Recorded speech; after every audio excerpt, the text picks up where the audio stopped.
जय हिंद प्यारे बच्चों, मैं आपका दोस्त अनिल कुमार और आप देख रहे हैं हमारा YouTube channel to the point education.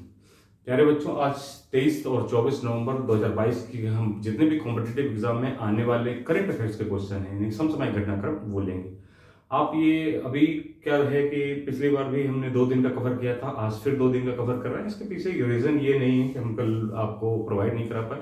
Questions कई बार ऐसा होता है कि जो इंपॉर्टेंट क्वेश्चन होते हैं वो कम मिलते हैं, तो कोशिश ये रहती है कि एक साथ में कंबाइन करके 2 दिन का दे दें ताकि आपका भी टाइम ज़्यादा वेस्ट ना हो और आप कम टाइम में ही ज़्यादा से ज़्यादा इंफॉर्मेशन को गेन कर सकें, आप पहुंच ना सकें।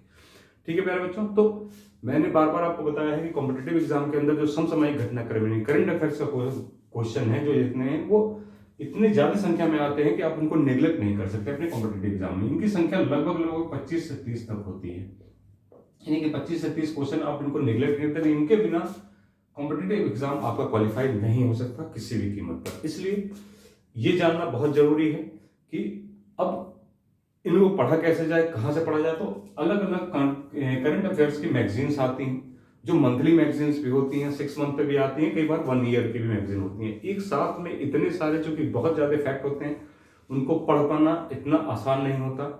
हाँ, रिवीजन कर लेना उस बुक किताबों से तो ठीक है, लेकिन ये है कि डेली बेस पे अगर हम करंट अफेयर्स की क्लास को देखते रहें और डेली बेस पे 5 क्वेश्चन, 8 क्वेश्चन, 10 क्वेश्चन तक सॉल्व करते रहें तो ये हमारे लिए बहुत ही आसान हो जाता है। ज्योग्राफी, साइंस और पॉलिटिकल साइंस की तरह कोई इनकी बुक नहीं है कि आपने एक बुक पढ़ ली, उसको कई बार पढ़ लिया और आप क्वेश्चन कर लेते हैं, क्योंकि ये डेली चेंज होने वाली चीज है। समसामयिक घटनाक्रम को माना जाता है, यानी करंट अफेयर्स में माना जाता है कि आकाश आसमान के नीचे जो घटनाएं हो रही हैं लगभग सभी सिलेबस का पार्ट होती है। ठीक है, तो आइए स्टार्ट करते हैं आज का सेगमेंट। ये हमारा डेली डेज होता है करंट अफेयर्स का। सबसे पहले हम आपको पता है कि लेते हैं डेज का क्वेश्चन। पहले लेते हैं विश्व मत्स्य दिवस। ठीक, वर्ल्ड फिशर डे। ठीक, क्या है पहला? विश्व मत्स्य दिवस। मत्स्य दिवस कब मनाया जाता है? मैंने आपको बताया है कि जितने भी डेज या दिवस मनाए जाते हैं वो जागरूकता के लिए मनाए जाते हैं। ठीक, तो विश्व मत्स्य दिवस क्या है? 21 नवंबर को मनाया जाता है। 21 नवंबर को, 21 नवंबर को विश्व मत्स्य यानी कि वर्ल्ड फिशर्स डे मनाया जाता है। ये मेनली उनकी जागरूकता के लिए कि मछली पालन कैसे किया जाए, मछलियों का क्या उपयोगिता है और वो सेहत के लिए किस तरीके से अच्छी होती हैं। तो ये 2022 है आपका 21 नवंबर को मनाया जाता है। छोटा क्वेश्चन, फैक्ट क्वेश्चन है, सीधे सीधे आपके एग्जाम में सीधे सीधे यही आता है। ठीक है, नेक्स्ट क्वेश्चन लेते हैं। अभी एक सैन्य अभ्यास हुआ शत्रुनाश। नाम क्या है? शत्रुनाश। ठीक, शत्रुनाश सैन्य अभ्यास हुआ है। ये किसका सैन्य अभ्यास है? ये भारतीय सेना का ही सैन्य अभ्यास है। ये कहाँ? राजस्थान के अंदर। कहाँ पे हुआ? राजस्थान के अंदर। ठीक, राजस्थान के हुआ। शत्रुनाश जो है वो हमारी 2 सेनाएं यानी कि हमारी थल सेना, हमारी जो थल सेना है और वायुसेना के मध्य ये अभ्यास किया गया है। ठीक, वायुसेना के मध्य एक प्रैक्टिस होता है। मैं भी आपको बताऊंगा राजस्थान के अंदर क्या है, थल सेना और वायुसेना का सैन्य अभ्यास किया गया। ये दक्षिण पश्चिम कमान द्वारा, ये किसके द्वारा किया गया? तो दक्षिण पश्चिमी कमान द्वारा अलग अलग कमानों में बटी हुई है हमारी सेना, ताकि बेहतर तरीके से उसका यूज किया जा सके अगर आपातकालीन युद्ध का समय होता है।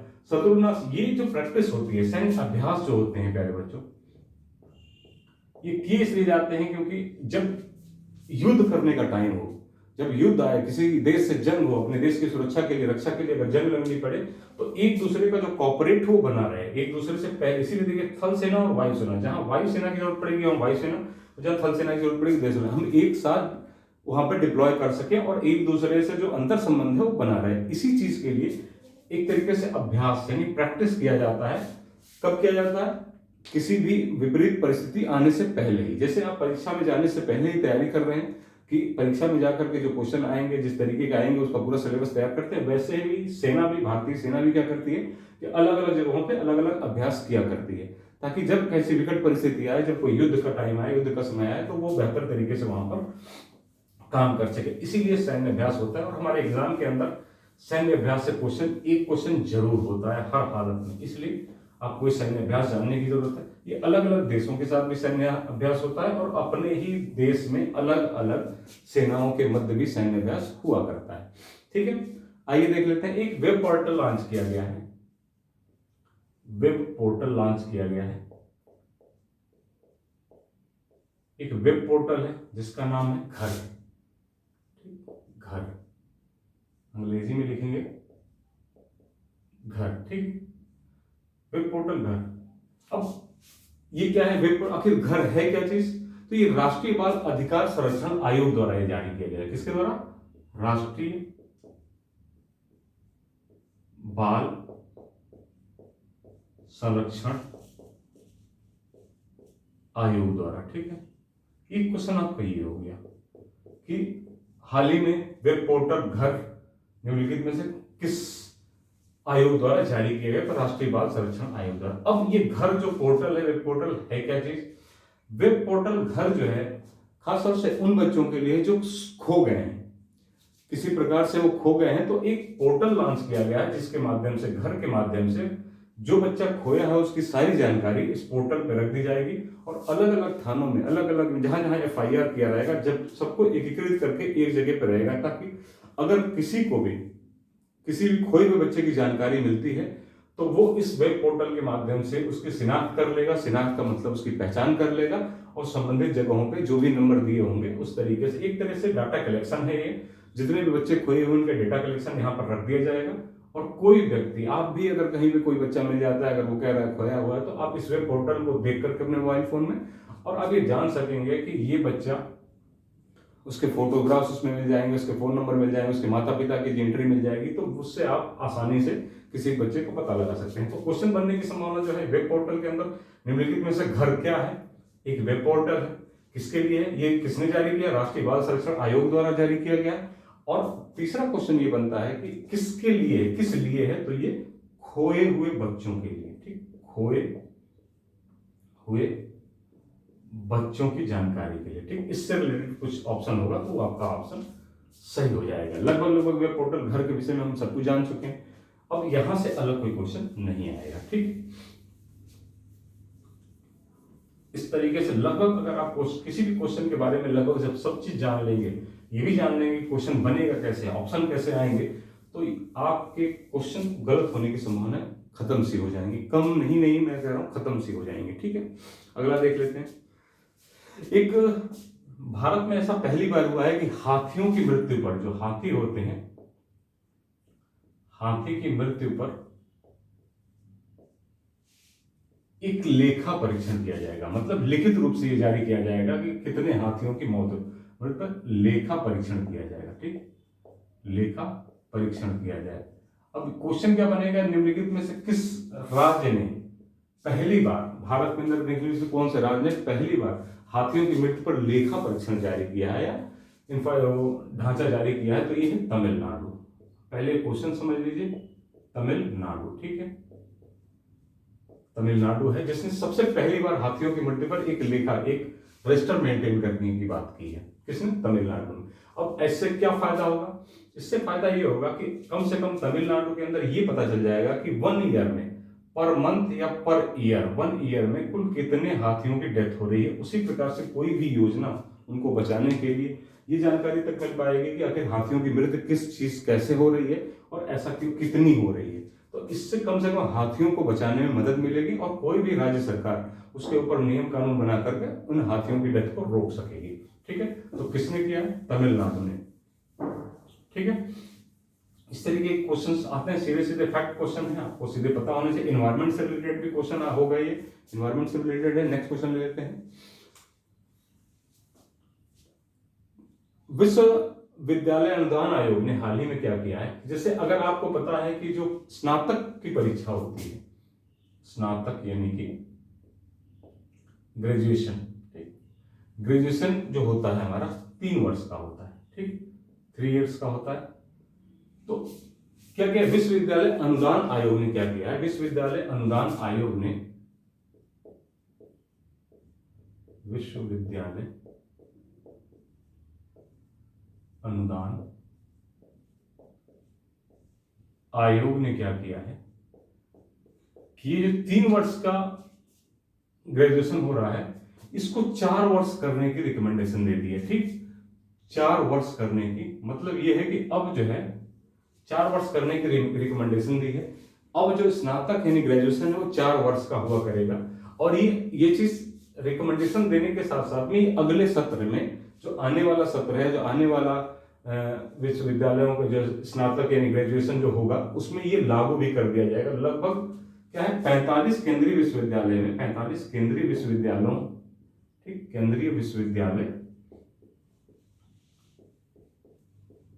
राज्य के विद्यालय जो राज्य में विश्वविद्यालय हैं वो और निजी जो विद्यालय हैं सब में ये अगले सत्र में लागू कर दिया जाएगा। ठीक है, क्वेश्चन कैसे बनेगा, ये लागू कर दिया जाएगा।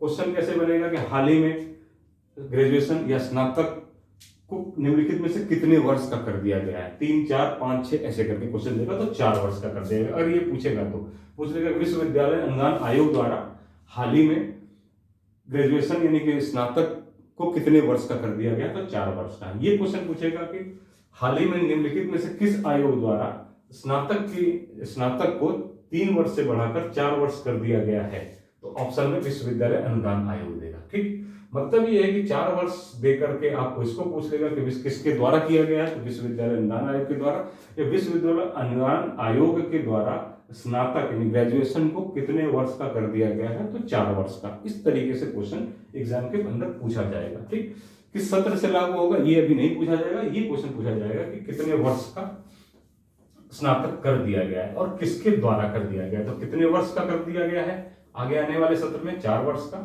और किसके द्वारा किया गया है, तो विश्वविद्यालय अनुदान आयोग के द्वारा। ठीक है, ध्यान रखिए क्वेश्चन आने वाले समय में क्वेश्चन आपको मिलेगा। ठीक है, अगला देख लेते हैं। मैंने आपको बताया तो सैन्य अभ्यास जो होते हैं, मिलिट्री प्रैक्टिस जो होती हैं, इंपॉर्टेंट होती हैं, क्यों होती हैं, क्यों किया जाता है, ऐसे ही है।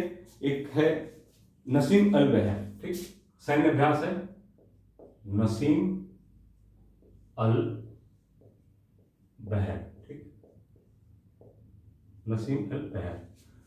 अब ये पूछेगा किन किन देशों के मध्य ये सैन्य प्रैक्टिस की जाती है। ठीक, किस किस देशों के में, तो ये है भारत और ओमान के बीच। ठीक, भारत और ओमान के बीच ये सैन्य प्रैक्टिस करी जाती है। ठीक है, नसीम अल बहर जो भारत और ओमान के बीच की जा रही है, ये इसका 13वां संस्करण है, मतलब 13वीं बार हो रहा है।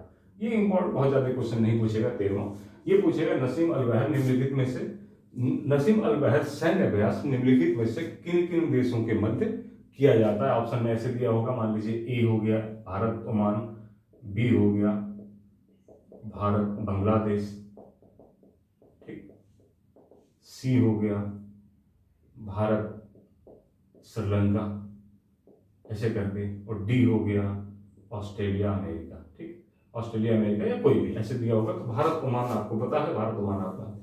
बहुत सारे क्वेश्चन ऐसे होते हैं जो आपको दिख तो बहुत आसान रहे, जब वो ऑप्शन के साथ में आते हैं तो क्वेश्चन कंफ्यूजिंग हो जाते हैं। ठीक है, इसलिए नसीम अल बहर है तो देखिए भारत ओमान दिया है तो भारत बांग्लादेश और भारत पाकिस्तान देगा, जिसमें आप कंफ्यूज हो जाएंगे क्योंकि नाम लग रहा है थोड़ा इस्लामिक नाम लग रहा है।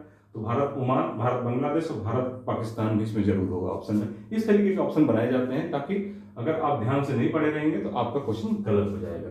इसलिए ध्यान रखिए कि सिर्फ क्वेश्चन, सिर्फ इंफॉर्मेशन कलेक्ट करने से नहीं होता, आपको ये ध्यान देना होगा कि क्वेश्चन पूछे कैसे जाते हैं और उनके ऑप्शनों पर भी नजर बनानी पड़ेगी, किस तरीके के ऑप्शन पूछे जाते हैं, ताकि आप चीजों को कर सकें। ठीक, लगभग आज हमारे सारे क्वेश्चन हो गए हैं आज का करंट अफेयर्स लगभग क्लियर हो गया है। ऐसे ही धीरे धीरे करके आपको डेली के डेली हम क्वेश्चन प्रोवाइड कराते हैं, कई बार 2 दिन में, एक दिन में ही 2 दिन का जितना भी करंट अफेयर्स होता है 1 दिन में ही करा देते हैं।